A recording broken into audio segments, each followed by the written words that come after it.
Hello, bitches. Welcome back to the channel. This is Ryan. Been gone for a while.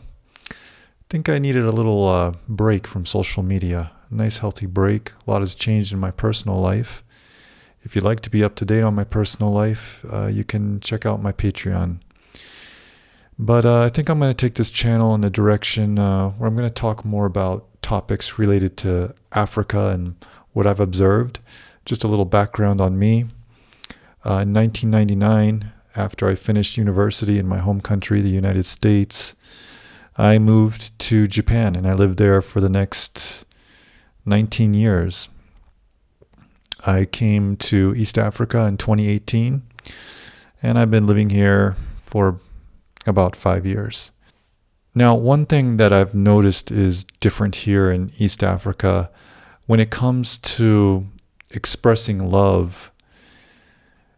You know, in the West, we take our time. We meet somebody new, we date them, we observe them for a while. It could be 3 to 6 months.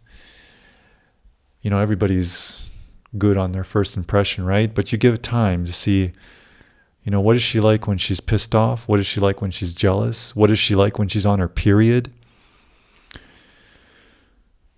And then when you have some trust and you've spent a lot of time together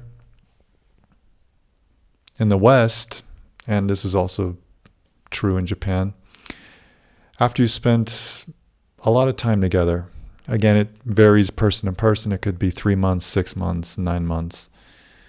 You'll finally get to that point where you'll say, I love you. And those are huge words, okay, for us Westerners. You know, I think they're huge words because when you say those words, you express the true essence of love, which is vulnerability. You leave yourself vulnerable and open to pain and hurt. So it really is an expression of love because you're so vulnerable when you say it. But here in Africa, I'll meet a girl. And, I can read her body language. You know, she'll be smiling. If she's attracted to me, she'll be standing close to me. And other things that I probably realize subconsciously. I've had women say, I love you, the first day they met me, sometimes the second. It rarely gets farther than that. So when African women say, I love you on the first day or the second day,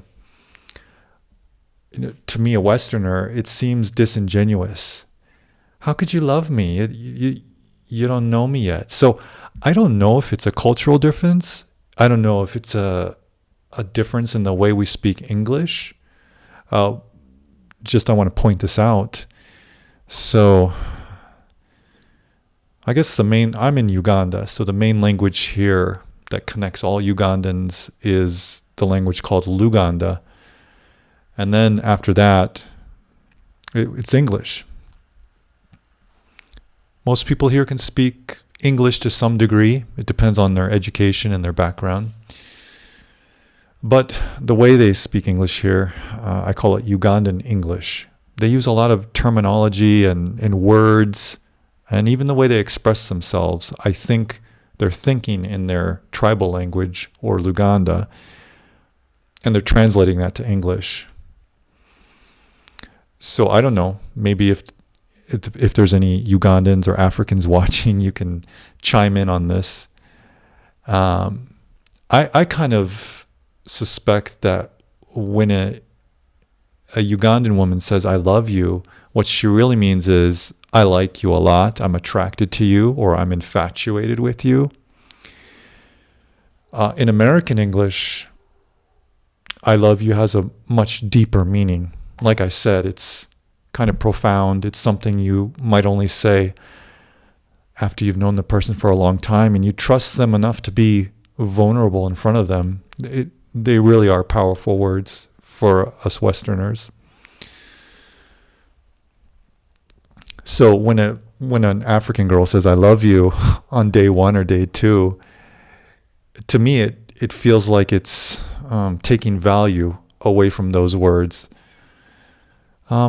seem to say it lightheartedly, but I don't know. I'm not an African. I didn't grow up in this culture. So if there are any Africans watching, maybe you can explain it more. But it's just something I've experienced here in Africa, and I find kind of interesting. But I wonder what happens, after you say I love you on the first day, and then let's say 6 months down the road, you feel what us Westerners perceive as love. Then what do you say? Is there another expression for that? Yeah. This is kind of interesting, the way Africans perceive love and how it develops through the relationship. Anyways, I'm just making this video off the top of my head. I'm sure I could think deeper about it, but if you found any value in this video, feel free to leave me a thanks or comment below your thoughts. And again, I'm going to be making more videos on these kinds of topics, life here in Africa. And if you want to know more about me or my personal life, you can certainly join me on Patreon. All right, guys, hope you enjoyed this one. Thanks for listening, and I'll see you in the next video.